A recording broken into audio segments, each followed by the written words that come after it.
Subscribe करें Urdu medium channel को और बेल आइकन को दबाएं।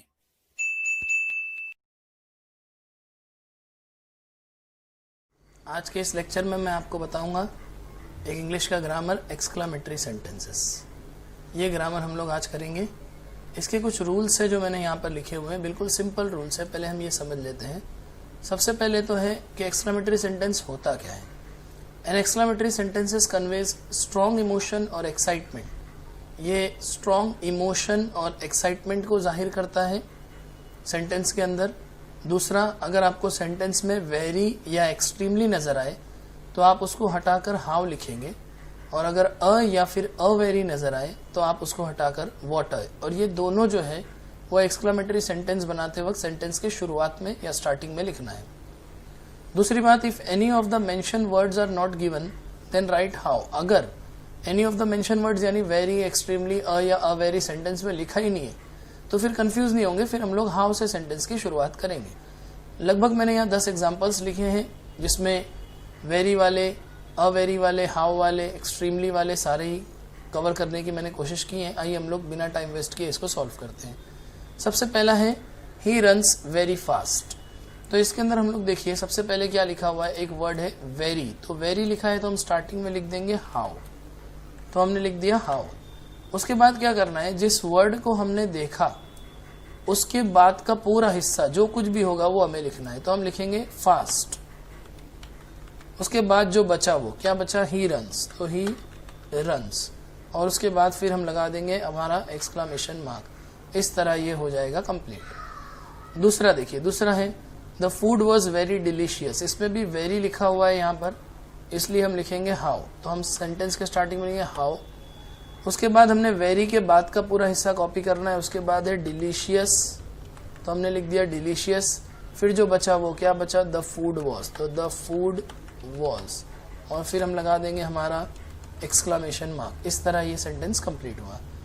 तीसरा सवाल, you are very kind person. इसमें भी काइंड है, सॉरी वेरी है, तो हम लिखेंगे हाउ। उसके बाद हमें लिखना है वेरी के बाद का पूरा हिस्सा, तो काइंड पर्सन। फिर जो बचा वो यू आर, फिर लगा देंगे एक्सक्लामेशन मार्क। इस तरह ये सेंटेंस भी कंप्लीट हो गया। अगला सवाल है the night was extremely cold. अब इसमें एक्सट्रीमली लिखा हुआ है, तो मैंने ऊपर रूल में बताया वेरी हो या एक्सट्रीमली हमें हाउ लिखना है। तो यहाँ भी हम हाउ लिखेंगे, हाउ। फिर जिसको देख के हमने हाउ लिखा उसके बाद का पूरा हिस्सा, तो एक्सट्रीमली के बाद कोल्ड है तो कोल्ड लिख दिया। फिर जो बचा वो द नाइट वॉज। तो ये आपका बन गया एक्सक्लामेटरी सेंटेंस।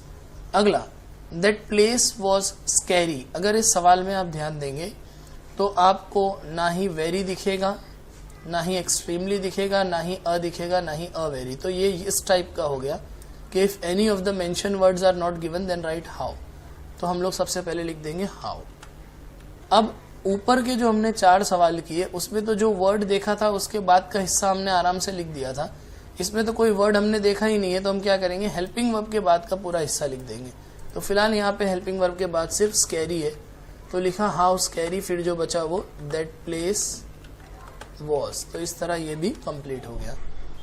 उसके बाद अगला सवाल यहाँ पर दिया हुआ है, it is a beautiful place to stay. इसमें अ दिया है तो हम लिखेंगे अ रहेगा। यहाँ पे मैंने बताया अ या अवेरी हो तो हमें वाटर लिखना है, तो हम लिखेंगे वॉट अ।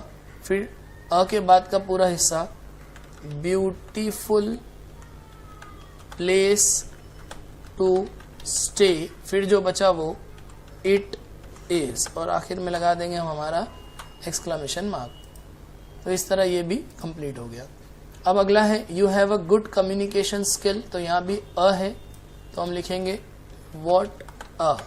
फिर अ के बाद का पूरा हिस्सा गुड कम्युनिकेशन स्किल। फिर जो बचा वो यू हैव, फिर लगा देंगे एक्सक्लामेशन मार्क। तो इस तरह ये भी कंप्लीट हो गया। अगला है it is a lovely bouquet of flowers. तो यहाँ पे भी अ लिखा हुआ है तो हम लिखेंगे अ। याद रखिए अ हो या अवेरी दोनों में ही वाटर लिखना है, तो वाटर। फिर अ के बाद का पूरा हिस्सा लवली।